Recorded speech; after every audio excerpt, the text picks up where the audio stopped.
How's it going, everyone, and welcome back to the channel. So in today's video, I'll be teaching you guys how to withdraw from Uniswap. So without further ado, let's dive right in.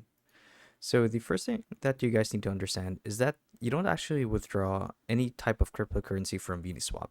It's more like like the name suggests, a swap mechanism to and from your connected crypto wallet. So the way to do it is quite simple. And there's even a step-by-step guide provided by Quadency, and I'll be showing you guys how to do it from scratch. So the first thing that you guys need to do is you need to make sure that your Web3 wallet or your Web3 extension is connected to your Uniswap account. And it's actually quite simple to do. All you guys have to do is sign up for an account and click on connect right here on the top right. And then you basically input the corresponding details tied to your Web3 wallet. Now, the next thing that you guys need to do is need to go to the Uniswap page where I'm at right now. You could either do this or you could use the Uniswap app on your phone. So once you guys find yourselves here, what you want to do is you want to make sure that you're logged in and your wallets are connected, and then you want to click on pools, right? So once you click on pools, normally what would be shown here are your connected crypto wallets or the cryptocurrencies and wallets tied to your account. So once it's listed here, basically select the currency as well as the wallet that you want to withdraw, or I should say swap from, and then click on remove.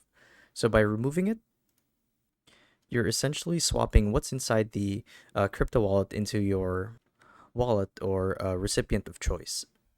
So what we're doing here is basically swapping or withdrawing liquidity from Uniswap. So once you have all of that in order and you've selected which pool you would want to withdraw from, simply input your wallet details that you want to transfer it to and click on remove. And this will effectively transfer what's inside into the corresponding crypto wallet. In fact, it even says here that on your first time doing this, it'll ask for an authentication through your Web3. So it reads, the first time you're withdrawing from a pool, you will be requested to approve the transaction via your Web3 wallet.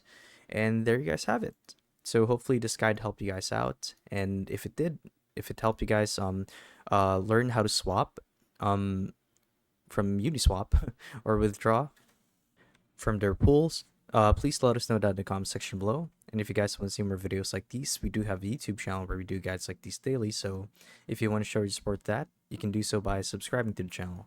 So with all of that said, thank you all for watching, and we'll see you guys in the next one. Bye-bye.